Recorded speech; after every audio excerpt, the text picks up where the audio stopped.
we all should be operating under the idea that politicians are snake oil salesmen that are lying to us. I mean, I think that's the safest assumption that you could possibly make. I think that's just being red pilled when it comes to viewing our government. I'm sorry. Yep. It's not our fault. I'm not really sorry. But yeah, I mean, it's just kind of how you have to look at it, I think. My one hope is that it's not political theater. I hope Right. that they don't attack each other in front of the cameras and then they go off and shake each other's hands and laugh about it in the back, in the back rooms. We know how things work and we know how DC is sometimes, and that's kind of what happens often, unfortunately. Mm-hmm. So, but yeah, I mean, I hope they're serious. I hope that these, plans of putting a group of people together and getting rid of the just one chairman. When you put the power in one person's hands like that, that's what happens. Things like this, these crazy rules, side deals with SBF, favoritism, things like that. That's how it kind of slides through. When you have a group of people making decisions, you have a better chance of them being fair, thinking about multiple angles, and what's best for the regulation of the whole space in general, as long as they're somewhat educated on the space to begin with. So, just my ask and my hope is that, it's not just, like I said, political theater that's taking place. I hope they're on the right path and trying to get some of these guys out of there. So.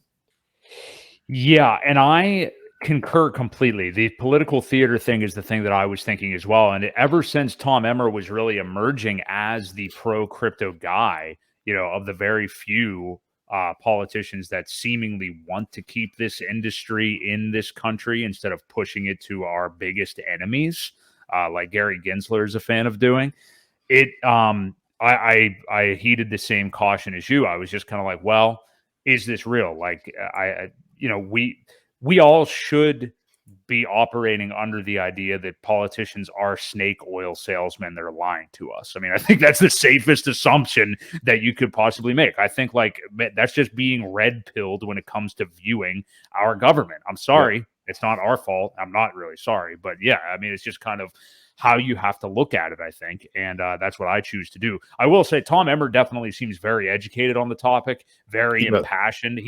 I'd give him what I don't even know what these goddamn awards are. I almost said Grammy, but that's music. But I would give him an Oscar for his, acting, as far as understanding crypto for sure.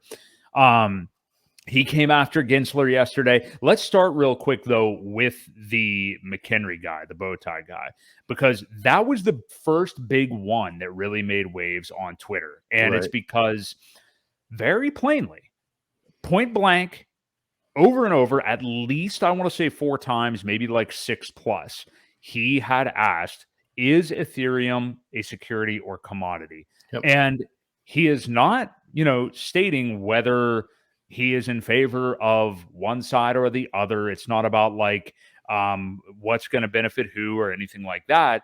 It's just clarity. Question. Yep. Yeah. Well, yeah. And wanting clarity.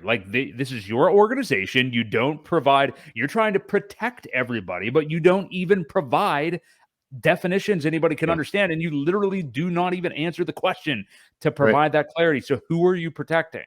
Yep, exactly. Yeah. So, you see that.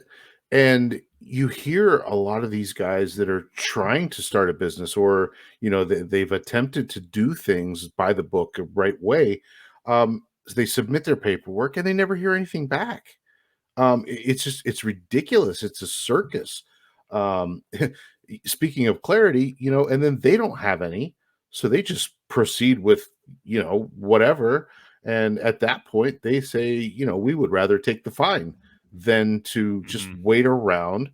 They make enough money and to cover the fines. So why not at that point?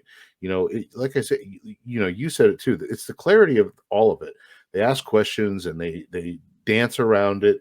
They don't want to give an answer because it could corner them into one thing or another. And I think, that's what they're afraid of. They asked about Ripple, and he's like, "Oh, well, we can't discuss that because that's ongoing right now." Of course, Um, yeah.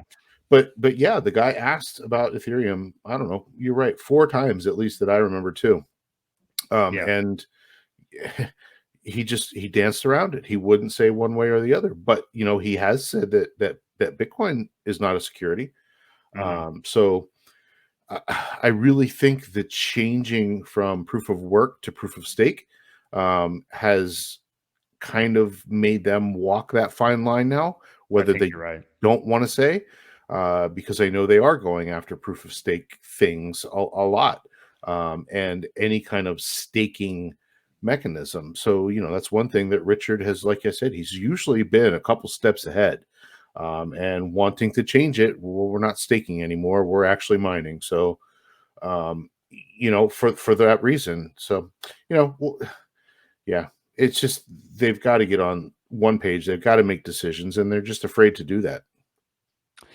They're definitely afraid to do it, and it was just an embarrassment, I think, for Gensler. I mean, like, and even like I saw people pointing out like how he was literally shaking at answering the question. Like you Yeah, could see how nervous he his was and hands were. everything.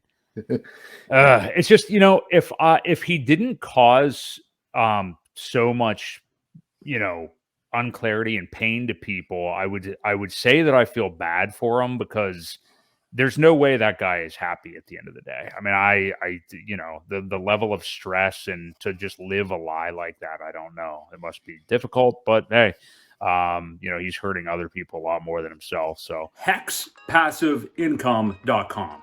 My friend Crypto Coffee has created what I think is probably the best course for a new cryptocurrency investor. Not only that, but these courses usually charge an arm and a leg. Crypto Coffee is only charging $200. I think right now he actually has a discount for $150. I have a link below in the description. If you are new to crypto, do not understand Hex and how it works, click the link below. It's a quick, easy course. He only gives you the basics. I personally, myself, have thought about creating an intro to crypto course in the past. I don't think there's any reason to do so because Matt, Crypto Coffee, has already taken care of that. And I don't think anything needs to be added by anybody else. So check it out. The link is in the description and sign up to Hex Passive Income today.